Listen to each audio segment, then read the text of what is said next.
Metro station থেকে বেরিয়ে এসেছি রাস্তায়। আজ আমরা যাব প্যারিসের অন্যতম একটা প্রসিদ্ধ মিউজিয়াম, আর্মি মিউজিয়াম দেখতে। নমস্কার, আমি রুমিতা। আমার ইউটিউব চ্যানেল আমাদের গল্প বাই রুমিতাতে সবাইকে অনেক অনেক স্বাগত জানাই।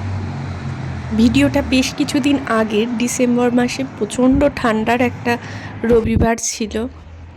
সেদিন টেম্পারেচার ছিল -2 ডিগ্রি। প্রচণ্ড ঠান্ডার মধ্যে কাঁপতে কাঁপতে মেয়ের আবদারে আমরা চলেছি আর্মি মিউজিয়াম দেখতে। এইখানটায় আগে জল থাকতো, বুঝলি, পরীক্ষা জল থাকতো। মেট্রো স্টেশন থেকে এই মিউজিয়ামে ঢোকার যে এন্ট্রান্স, মাত্র 2 মিনিটের হাঁটা পথ। এই হলো আর্মি মিউজিয়াম, বিশাল বড় একটা মিউজিয়াম। এখানে আসলে 3টে মিউজিয়াম একসাথে রয়েছে। একটা হলো ফ্রেঞ্চ আর্মি মিউজিয়াম, আর আরেকটা পার্টে আছে ওয়ার্ল্ড ওয়ার 1 আর 2 এর সরঞ্জাম রাখা রয়েছে, হিস্ট্রি রাখা রয়েছে, সেরকম মিউজিয়াম। আর একটা হচ্ছে নেপোলিয়ানের টোম্ব। 3টে পার্টেরই আলাদা আলাদা টিকিট করে যাওয়া যায়, আবার একসাথেও টিকিট করা যায়। আমরা একসাথে টিকিট করেছি, তাতে একটু সস্তা পড়ে। আমাদের অ্যাডাল্টদের টিকিট পড়েছে 20 ইউরো করে, আর সৃজয়ীর হাফ, আর সৃজানের লাগেনি। সিকিউরিটি চেক, টিকিট চেক সমস্ত কিছু হয়ে গেছে। আমরা ঢুকে পড়েছি মিউজিয়ামের ভিতরে। চলুন দেখা যাক এই মিউজিয়ামের সংগ্রহতে কি কি আছে। আমরা প্রথমে ঢুকেছি ফ্রেঞ্চ আর্মির যে সংগ্রহ রয়েছে সেই পার্টটাতে, মানে ফ্রেঞ্চ আর্মি মিউজিয়াম যেটা, সেই পার্টটাতে।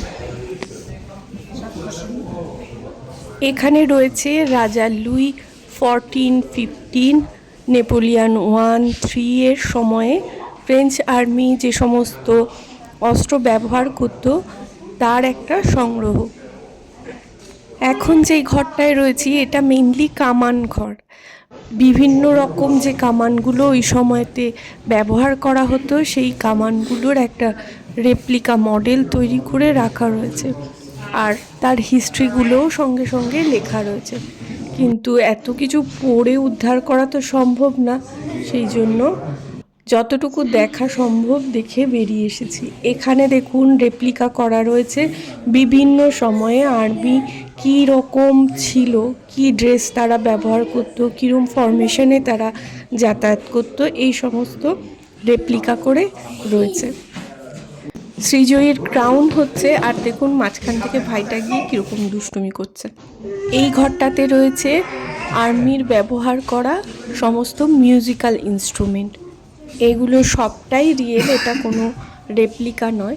সেই সময় ব্যবহার হতো সেই রকম মিউজিক্যাল ইনস্ট্রুমেন্ট। এবার চলে এসেছি অস্ত্র দেখতে। পুরো জায়গাটা খুব অন্ধকার, একমাত্র শোকেসগুলোতেই আলো প্রজেক্ট করেছে, আর বাকি সমস্ত জায়গা অন্ধকার। এটা মানতেই হবে যে ফ্রেঞ্চরা ভীষণ বুদ্ধিমান।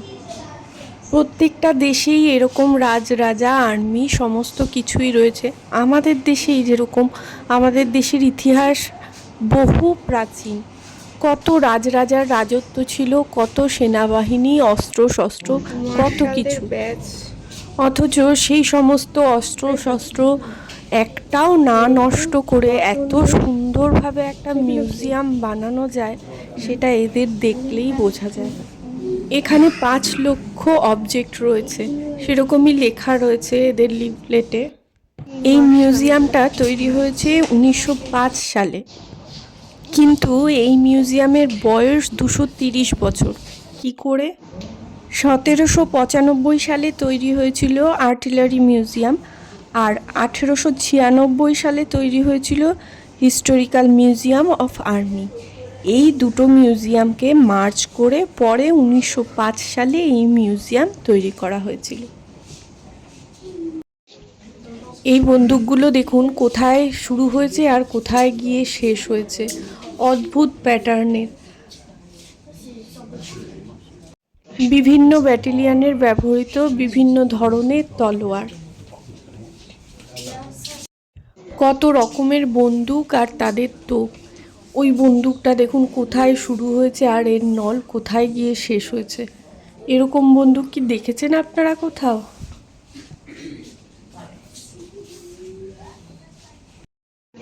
কত রকম স্টাইলের বর্ষা। আমার এইসব উইপন্স দেখতে একদমই ভালো লাগে না, কিন্তু মেয়ে আবদার এই মিউজিয়ামটা নাকি খুব ভালো, দেখতে যেতে হবে, সেই জন্য মেয়েকে নিয়ে আসা হয়েছিল। জীবনে কোনো দেখা কোনো শোনাই ফেলনা নয়, যাই হোক এগুলোও দেখে নিলাম, এগুলো অনেক ইতিহাসের সাক্ষী। রাজা লুইস XIV ব্যবহৃত তলোয়ার, ছোরা, বর্শা, বর্ম, ব্যাজ এবং মেশিন গান।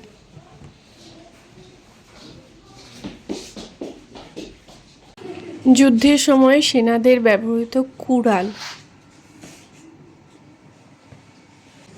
ঘোড়ার পিঠে বসার জন্য যে জায়গাটা থাকে এটা সেটা।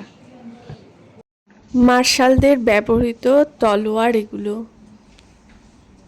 আর তাদের ফাইল রাখার যে ব্যাগ সেটাও পর্যন্ত এরা যত্ন করে রেখে দিয়েছে এবং এখানে সেগুলো প্রজেক্ট করেছে। তলোয়ারগুলোর খাপগুলো কত সুন্দর ডিজাইন করা। এই ফাইল বা ব্যাগগুলোরও ইতিহাস সমস্ত লেখা ছিল, পড়েও ছিলাম সেগুলো, কিন্তু এখন আর এগুলো মনে নেই। নেপোলিয়ান বোনাপার্টের ঘরে এসেছি এবার। এটা হলো ওনার ঘোড়ায় যে চড়ার সজ্জা সেটা। ওনার একটা ড্রেস এবং ওনার আবক্ষ মূর্তিও রয়েছে এখানে। ব্যবহৃত তলোয়ার,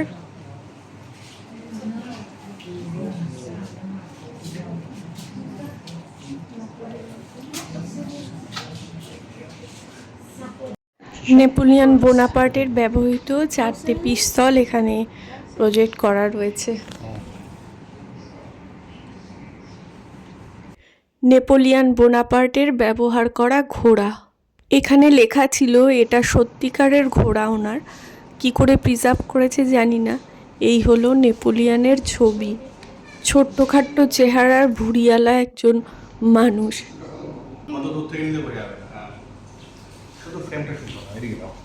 যুদ্ধক্ষেত্রে ক্ষতিগ্রস্ত ওনার একটা চেস্ট গার্ড বা বর্ম। যুদ্ধক্ষেত্রে যখন নেপোলিয়ান বোনাপার্ট যেতেন তখন তার টেন্ট কেমন করে সাজানো হতো, তার বিছানা কেমন ছিল, পোশাক কেমন থাকতো, সেগুলো দেখানো আছে। এখানে রয়েছে বিখ্যাত সমস্ত মার্শালদের ব্যাজ এবং তাদের হাতে যে দণ্ড থাকতো সেই দণ্ডগুলো।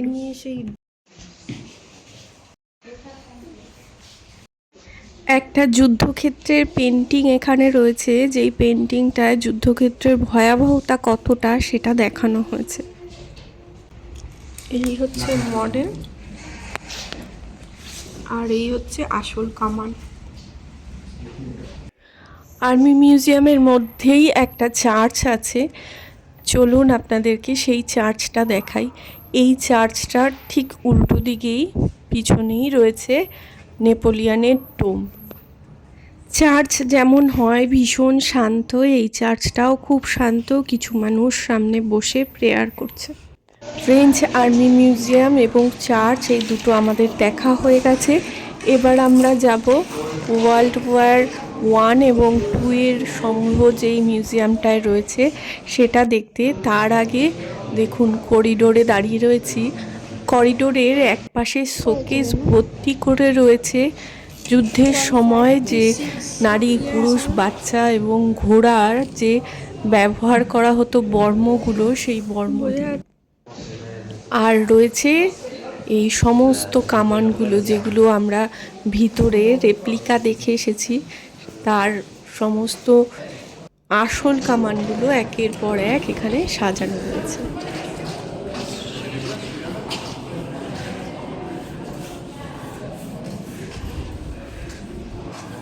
পুরো একটা গ্যালারি আছে।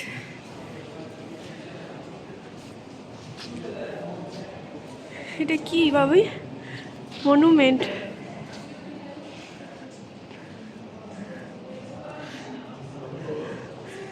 ভেতরে এখন কাজ চলছে।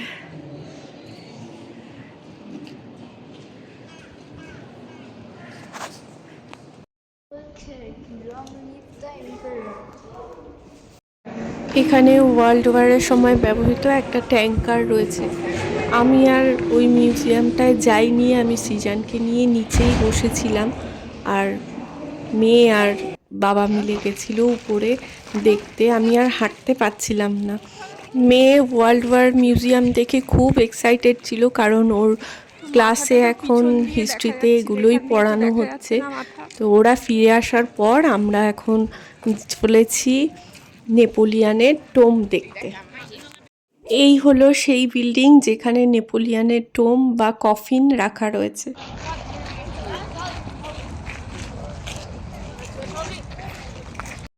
এখানে বেশ ভিড় ছিল তখন, আর সিকিউরিটি চেকিংয়ের জায়গায় দাঁড়িয়েছি লাইনে। আর দরজাটা আর বিল্ডিংটার ভিতরটাও ভীষণ সুন্দর। ওই যে চার্চটা দেখেছিলাম, এই যে একদম সোজাসুজি হলো ওই চার্চটা। এখান থেকেও ওই চার্চের অ্যাক্সেস রয়েছে।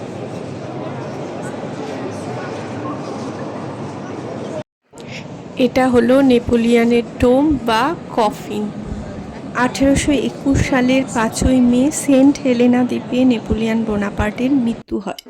আফ্রিকা মহাদেশের পশ্চিম পাড়ে আটলান্টিক ওশানের মধ্যে ছোট্ট একটা দ্বীপ এই সেন্ট হেলেনা।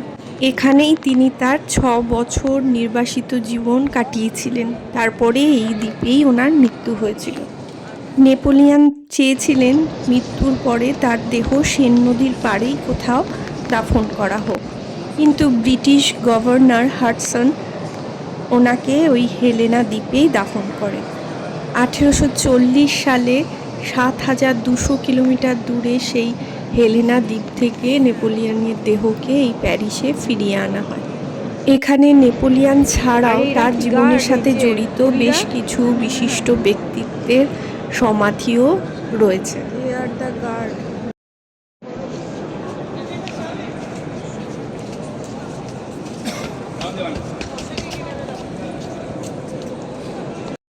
একজন খুব বিখ্যাত ফরাসি মার্শাল ফোর্স, তার সমাধি এটা।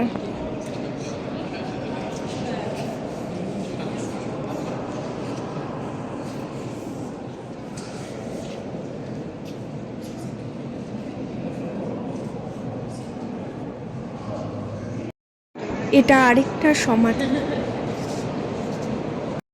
এটা নেপোলিয়ান বোনাপার্টের দাদা জোসেফ বোনাপার্ট, তার সমাধি।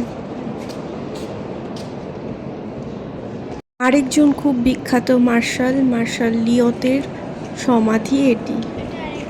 ওখানে আরও কিছু বিশেষ মানুষের সমাধি ছিল।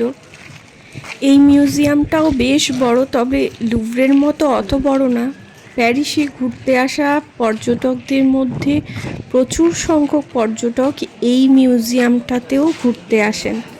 এবার বেরিয়ে যাচ্ছি মিউজিয়াম থেকে, আর ওই দূরে একদম মিউজিয়ামের সোজাসুজি দেখা যাচ্ছে সেন নদীর উপরে সবথেকে বিখ্যাত ব্রিজ আলেকজান্ডার 3 ব্রিজ আর ওরসে মিউজিয়াম। পাশে আইফেল টাওয়ারের সার্চ লাইট জ্বলে গেছে। পুরো মিউজিয়ামটা বেশ বড়, দেখার জন্য অনেক কিছু আছে। যারা প্যারিসে ঘুরতে আসছেন তারা একবেলার জন্য এই মিউজিয়ামটাকে আপনাদের ঘোরার লিস্টে রাখতেই পারেন। এই বুনো খরগোশের কথা অনেক শুনেছিলাম। প্রতি বছর এরা নাকি এই মিউজিয়ামের প্রচুর ক্ষতি করে।